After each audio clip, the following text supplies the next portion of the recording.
Boa noite, meus irmãos. Mais uma vez, privilégio estar aqui trazendo a devocional de hoje, não é? Eu queria que a gente estivesse orando para que a gente pudesse começar essa devocional e que Deus possa falar ao nosso coração. Senhor nosso Deus, obrigado, Pai, porque a gente está aqui, obrigado porque o Senhor nos abençoa e obrigado por tudo que o Senhor tem feito, Pai, durante esse tempo. É um tempo difícil, Deus, e o Senhor tem nos guardado, o Senhor tem, de fato, nos abençoado, Deus, apesar das circunstâncias difíceis. Ó Deus, fala no nosso coração, Senhor, e que o Senhor, de fato, nos transforme a partir da Tua palavra, em nome de Jesus. Amém. Amém. Amém. Bom, fui designado para trazer a reflexão de hoje, não é? Eu queria que a gente abrisse em João, no capítulo 13, nos versos 34 e 35, não é? A versão que eu vou estar usando aqui é a NVT, né? A nova versão transformadora. Diz assim: Por isso, agora eu lhes dou um novo mandamento. Amem uns aos outros. Assim como eu os amei, amem uns aos outros. Seu amor uns pelos outros provará ao mundo que são meus discípulos. É um pouco estranho Jesus falar que esse é um mandamento novo, não é? Se a gente olhar por toda a Bíblia, a gente vai encontrar amem uns aos outros, não é? Principalmente se você olhar no Antigo Testamento, lá em Levítico 19, 18, diz: Não procurem se vingar, nem guardem rancor de ninguém do seu povo, mas cada um ame ao seu próximo, como a si mesmo. Eu sou o Senhor. Também no Novo Testamento, quando Jesus, aquele escriba pergunta a Jesus quais são os dois maiores mandamentos, ele diz em Mateus 22, 39, o segundo é igualmente importante: ame ao seu próximo como a si mesmo. Então, amar o próximo não é algo novo, não é? Mas o que tem de novo para Jesus falar? Lhes dou um novo mandamento. Na segunda frase, isso se evidencia. Jesus fala: assim como eu os amei, amem uns aos outros. Eu queria trazer para a gente agora três perguntas, que são ser três pontos para que a gente possa destrinchar e entender. Esse assim como eu os amei, amem uns aos outros. A primeira pergunta é: qual é a motivação desse amor? Qual é a motivação que a gente tem que amar? Jesus fala: assim como eu os amei, amem uns aos outros. Nossa motivação para amar uns aos outros está embasada no amor de Jesus por nós. 1 João 4, 19 a 21 diz: Nós amamos porque Ele nos amou primeiro. Se alguém afirma amo a Deus, mas odeia seu irmão, é mentiroso, pois se não amamos nosso irmão, a quem vemos, como amaremos a Deus, a quem não vemos? Ele nos deu testemunho, ele nos deu este mandamento: quem ama a Deus, ame também seus irmãos.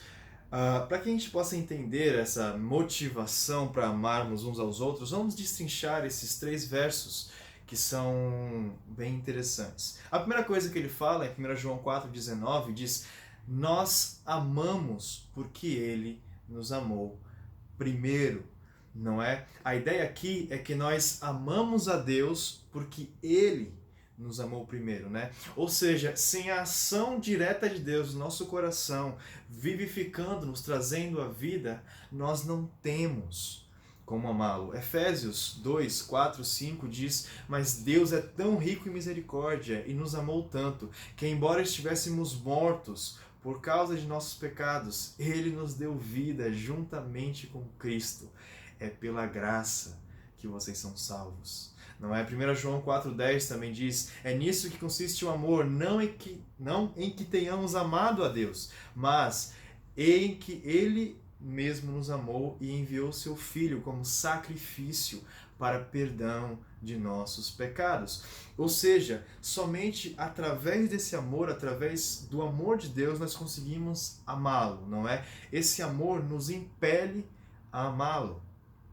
Seguindo os versículos, né? 1 João 4,20 diz: Se alguém afirma amo a Deus, mas odeia o seu irmão, é mentiroso.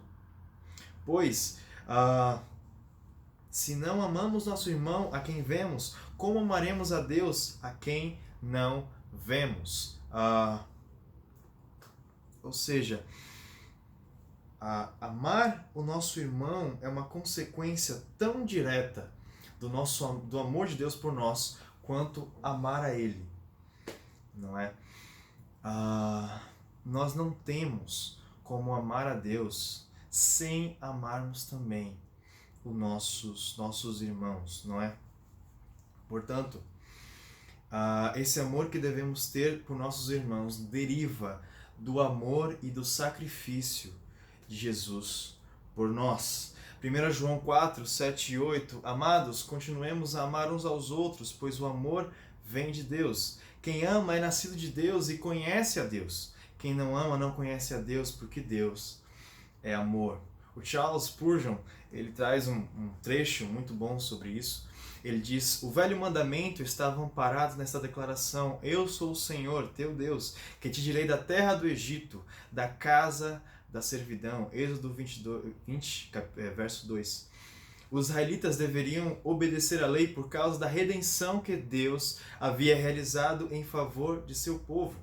Nós, porém, somos ordenados a amar uns aos outros, porque Cristo nos redimiu de uma escravidão pior que a do Egito, por meio de um sacrifício de valor mais elevado que o oferecimento de miríades de cordeiros na Páscoa.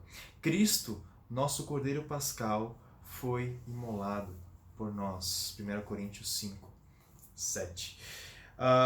Então, o amor que devemos ter por nossos irmãos é um amor que deriva desse amor por Cristo. Ou seja, de amor de Cristo por nós, né?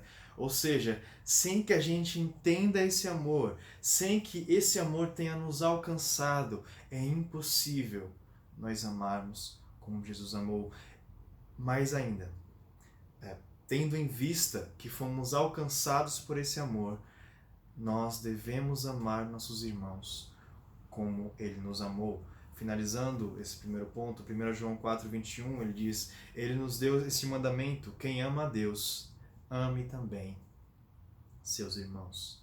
Então, nossa motivação para amar nossos irmãos é o amor de Deus por nós, não é? Então, essa é a nossa motivação. Segunda pergunta: qual é o alcance, não é? Até onde vai esse amor por nossos irmãos, não é? E esse amor está exemplificado, a gente precisa olhar até onde foi o amor de Jesus por nós, para que entendamos, não é?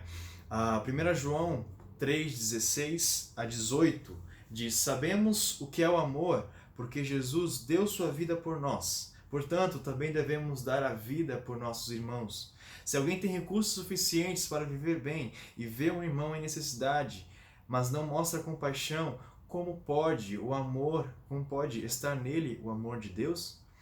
Filhinhos, não nos limitemos a dizer que amamos uns aos outros, demonstremos a verdade por meio de nossas ações. Então, como já foi dito, né, a única forma da gente conseguir entender até onde a gente vai nesse amor é vendo até onde Jesus foi por nós, não é? E Jesus, ele não nos ama apenas em palavras, mas principalmente por meio de ações. Eu queria trazer a história da humanidade, não é? Deus, na sua infinita misericórdia, ele, no seu infinito amor, ele nos criou lá no Éden, não é? Nos fez do pó, soprou em nós o sopro da vida, nos tornamos seres viventes. Nós fugimos de Deus, não é? Pecamos, caímos, a humanidade literalmente é uma humanidade caída, né? Mas Deus não desistiu de nós. Ele mandou Jesus para que morresse por nossos pecados e nos reconciliasse com Ele, né? Jesus teve que pagar o preço de sua vida por nós, não é? Mas não apenas isso, não apenas nos criou, não apenas nos salvou, mas vive conosco diariamente. Jesus nos supre nas nossas necessidades mais básicas, como comida, como teto. Ele nos supre em coisas que muitas vezes não faz sentido algum na nossa vida, como supérfluos, e mesmo assim Ele nos concede para que a gente tenha, Ele nos dá trabalho, Ele nos dá a saúde, não é? A gente está em via de 4 meses de pandemia e ainda continuamos aqui somente pela graça de Jesus, não é? Ou seja, Ele nos ama e não de uma forma apenas dita, que a gente lida na palavra, mas isso se faz verdade na nossa vida. Ele se fez verdade na nossa vida. E da mesma forma, que Ele não nos amou apenas por palavras, mas principalmente por ações. É assim que devemos amar os nossos irmãos. Aí você pode perguntar, mas Pedro, o que é que isso tem a ver com a minha vida? Né? Como é que eu posso aplicar isso na minha vida? Então vamos ver alguns, tirando do exemplo de Jesus, algumas coisas, né? Não se resume a isso, tem muito mais coisa, mas são dois pontos principais sobre o amor de Jesus por nós e até onde vai o nosso amor pelo outro. Primeira coisa, Jesus amou a seus discípulos sem egoísmo. Filipenses 2, 3 a 5 diz: não sejam egoístas, nem tentem impressionar ninguém, sejam humildes e considerem os outros mais importantes que vocês. Não procurem apenas os próprios interesses, mas preocupem-se também com os interesses alheios. Tenham a mesma atitude demonstrada por Cristo Jesus. Não é? Então, Jesus não nos amou, não morreu por nós visando benefício próprio. Ele morreu por nós simplesmente porque a nós era impossível salvar. Ele quando morreu por nós, o único objetivo dele era nos salvar. Não tinha nada que ele fosse ganhar com isso. Não é? E é interessante porque quando eu era novo convertido, eu tinha aquela ideia de assim, Jesus morreu por nós e como é que esse negócio dele não pede retribuições, já que a gente tem que agir de uma série uma série de coisas que a gente precisa fazer, né, por amor a Deus, né? A gente tem que agir, mudar o nosso jeito, né, mudar as nossas atitudes, modificar o pecado, o novo homem, aquela coisa toda. Como é que ele não exige nada de nós, né? Como é que ele não exige retribuição de nós, né? Ele não exige nada, não exige retribuição. A gente só consegue entender isso se a gente entende que agradar a Deus não é uma retribuição que a gente faz por Ele, mas é um privilégio que Ele nos concede quando Ele nos transforma. Não é? A gente só consegue entender que nós não estamos retribuindo a Deus, mas que nós fazemos parte desse privilégio de poder servi-lo quando a gente entende que Jesus não precisava morrer por nós. Toda a humanidade poderia ir para o inferno, que Deus ia continuar sendo Deus glorioso, maravilhoso. E mesmo assim, Ele resolveu descer do céu e morrer por nós. Deus perfeito, santo, imortal, que nunca cometeu pecado, desceu para morrer por pessoas que não mereciam. E a pergunta que eu tenho para você é: o que é que ele ganhou com isso? O que é que Jesus ganhou com isso? Não é? Ou seja, dessa mesma maneira como ele nos amou sem pedir nada em troca, sem pedir retribuição, nós também devemos amar os nossos irmãos. E uma situação prática, talvez, que a gente fosse pensar, quantas vezes nós fazemos algo por nossos irmãos que consciente ou inconscientemente nós esperamos algo em troca, não é? Nós esperamos que a pessoa devolva o favor e quando isso não acontece, nós ficamos chateados, não é? Uma nota que eu coloquei aqui é o seguinte: a pessoa com a qual recebe o favor, não é que ela não deva se sentir obrigada a retribuir, não é isso que eu estou falando, mas da perspectiva da pessoa que empresta, que a pessoa que presta o favor, essa pessoa deve entender que ela não deve buscar, não deve esperar nada em troca. Não é interessante que quando eu estava no ensino médio, eu nem era crente nessa época, eu estava não lembro se era um show que eu queria ir com um amigo meu, não lembro o que era. Eu sei que eu paguei alguma coisa para um amigo meu que era 30 ou era 50 reais. E eu lembro que eu fiquei no pé desse meu amigo para ele me pagar de algum jeito, seja comprando alguma coisa para mim, seja me pagando em dinheiro mesmo, esse valor, não é? Mas não era por causa do dinheiro em si, mas é por causa do sentimento de que eu estou perdendo quando eu faço algo por alguém que eu não tenho retribuição. Outra nota que eu quero colocar aqui também, não significa dizer que temos que ser responsáveis com a nossa vida financeira ou com aquilo que Deus nos dá, né, em geral. Não é isso. Mas se fazemos algo por alguém, a Bíblia nos instrui, Jesus nos instrui, que não devemos esperar nada de volta. Lucas 6, 33 a 36 diz: "E se fazemos o bem apenas aos que fazem o bem a vocês, que mérito tem? Até os pecadores agem desse modo. E se emprestam dinheiro apenas aos que podem devolver, que mérito tem? Até os pecadores emprestam a outros pecadores na expectativa de receber tudo de volta. Portanto, amem seus inimigos, façam-lhes o bem e emprestem a eles sem esperar nada de volta. Então a recompensa que receberão do céu será grande e estarão agindo de fato como filhos do Altíssimo, pois ele é bondoso até mesmo com os ingratos e perversos. Sejam misericordiosos, assim como seu Pai é misericordioso." Uma coisa que a gente precisa entender: somos cristãos, nós vamos acabar saindo perdendo em algumas situações, porque o nosso Senhor saiu perdendo por nossa causa, não é? O William Barclay, o comentarista, ele traz uma ideia bem interessante sobre isso, não é? Um trecho bem interessante sobre isso. Ele diz: "Até no mais nobre dos amores humanos há um resquício do egoísmo. É comum que pensemos, embora seja de maneira inconsciente, no que obteremos do amor. Pensamos na felicidade, a emoção que receberemos ou o vazio e a solidão que experimentaremos se o amor não recebe resposta ou fracassa. Pensamos com frequência ou possivelmente sempre: o que significará este amor para mim? Acontece com muita frequência que buscamos por trás de todas as coisas a nossa própria felicidade, né? O que buscamos.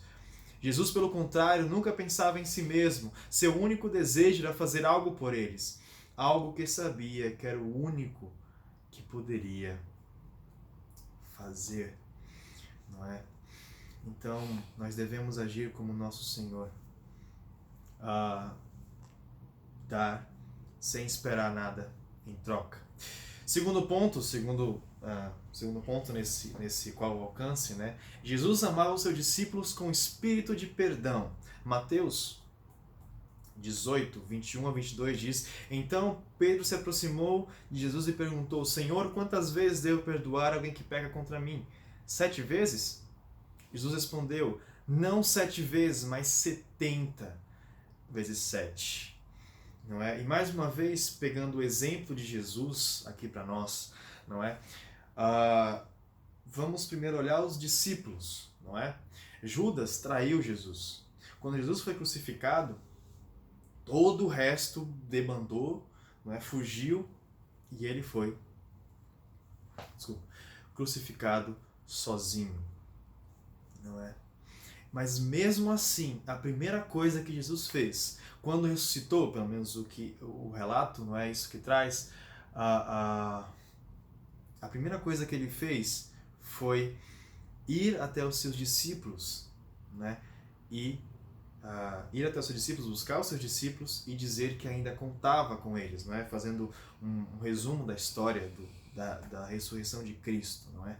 Então, mesmo eles tendo abandonado Jesus no momento mais crítico da vida dele, Jesus os perdoou. Não apenas os perdoou, mas contava com eles para espalhar aquela mensagem.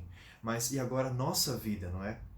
Teve um momento da sua vida onde, num culto, lendo a Bíblia, assistindo uma pregação, ou como quer que for, você entendeu que Jesus morreu por você, ele te deu esse conhecimento, iluminou você. E você entendeu que seus pecados estavam perdoados. Não apenas os pecados anteriores, mas os atuais e também os futuros. Jesus morreu por todos os nossos pecados. Né? O sacrifício dele foi completo e suficiente para perdoar todos os nossos pecados.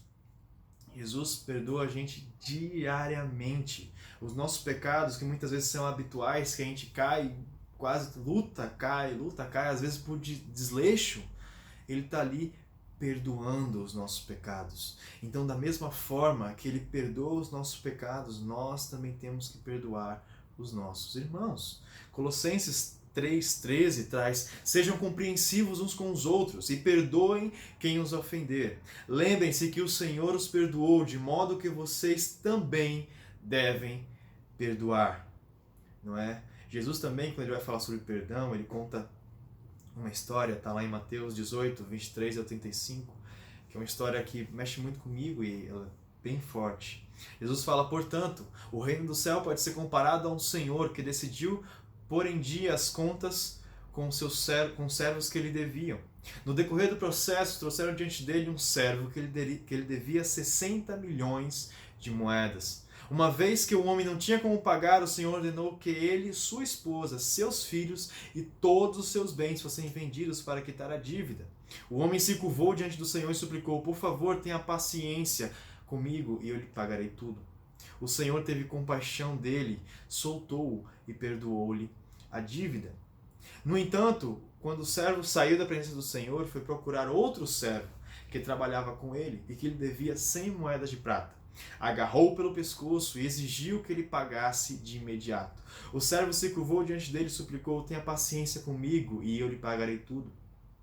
O credor, porém, não estava disposto a esperar, mandou que o homem fosse lançado na prisão até que tivesse pago toda a dívida. Quando os outros servos, companheiros dele, viram isso, ficaram muito tristes. Foram ao Senhor e lhe contaram tudo o que havia acontecido. Então o Senhor chamou o homem cuja dívida ele havia perdoado e disse: servo mau, eu perdoei sua imensa dívida porque você me implorou. Acaso não devia ter misericórdia de seu companheiro como tive misericórdia de você? E irado, o Senhor mandou que o homem à prisão para ser torturado até que lhe pagasse toda a dívida. Assim também o Pai Celestial fará com vocês, caso se recusem a perdoar de coração os seus irmãos. Então, essa história que Jesus conta é algo assim que mexe e faz a gente entender o quão é importante esse perdão, não é? Não apenas para nós mesmos, mas principalmente para os outros. Portanto, o perdão é uma das demonstrações desse amor que temos que ter pelos irmãos. Assim como Jesus nos perdoou, nós perdoamos os irmãos. Né? E devemos amá-los desse jeito. Segundo ponto foi. Terceiro ponto e última pergunta é: qual é o resultado disso? Não é? A gente viu qual é a motivação, a gente viu qual é o alcance e agora qual é o resultado desse amor. João 3,35 diz: seu amor uns pelos outros provará ao mundo que são meus discípulos. 1 João 4, 11 e 12 diz: amados, vistos que Deus tanto nos amou, certamente devemos amar uns aos outros. Ninguém jamais viu a Deus, mas se amamos uns aos outros, Deus permanece em nós e seu amor chega em nós à expressão plena, não é? Nosso amor uns pelos outros é a expressão do amor de Deus por nós. E isso evidencia, testifica, é testemunho para os de fora, não é? Teve um livro que eu estava lendo ontem, se não me engano. É um livro chamado Ídolos do Coração. Muito bom livro. Eu comecei a ler, mas até agora está muito bom. E uma das coisas que aquele livro traz é que os ídolos, o nosso Deus, né? Muitas vezes quando a gente associa a ídolos, né, a gente associa imagens a figuras, não é? Aquela coisa toda de reverência a imagens, aquela coisa toda. Mas na verdade, o nosso Deus não está relacionado a imagens. O nosso Deus está relacionado àquilo que mais amamos. Se eu amo mais a mim mesmo, quem é o meu Deus? Se eu amo mais a Deus, a gente já viu que a expressão, né, esse amor a Deus também precisa ser um amor ao próximo. Logo, quando eu amo a Deus, quando eu realmente amo ao Senhor, isso vai ser testificado, isso vai ser provado pelo amor aos nossos irmãos, não é? O comentarista Werner, alguma coisa que eu não sei como é o sobrenome dele, não sei pronunciar. Acontece que o amor fraternal é uma premissa fundamental de toda a atuação da Igreja de Jesus para os de fora. Quando a Igreja não vive ela mesma como um povo de irmãos, no qual de fato as pessoas se amam, se suportam, se perdoam, se auxiliam, se corrigem, no qual as coisas acontecem de forma totalmente diferente do que no mundo, então a palavra evangelística fica sem força, sendo permanentemente refutada pela realidade deplorável da igreja. O pastor Paulo Júnior traz uma frase que eu gosto muito, ele diz: as pessoas vão procurar na sua vida o Cristo que você tanto prega. Não é? Então, a gente viu que se o nosso amor, né, ele prova, ele testifica, nosso amor uns pelos outros, ele prova, ele testifica quem é o nosso Senhor. Eu queria terminar com uma pergunta para que a gente possa realmente refletir e mudar a partir disso. Do David, outro cara que eu não consigo pronunciar o sobrenome, ele diz: se você fosse preso por ser cristão, haveria provas suficientes para condená-lo?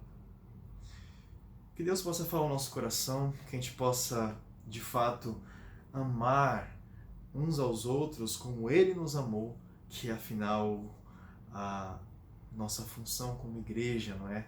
Ser cristão é ser parecido com Jesus. Vamos orar. Senhor nosso Deus, obrigado, Pai, porque o Senhor cuida de nós, Pai. Obrigado porque o Senhor nos deu o exemplo e agora nós podemos seguir o seu exemplo. Jesus, que o Senhor nos transforme por meio da Tua Palavra, que o Senhor, de fato, nos traga transformação mediante o tratar do nosso coração, Senhor. Que o Senhor nos faça aumentar o amor pelo Senhor e uns pelos outros, Pai. E que os de fora possam realmente comprovar, através desse amor, que somos Teus discípulos. Fala no nosso coração, Deus, muito obrigado por tudo que o Senhor tem feito por nós. Em nome de Jesus.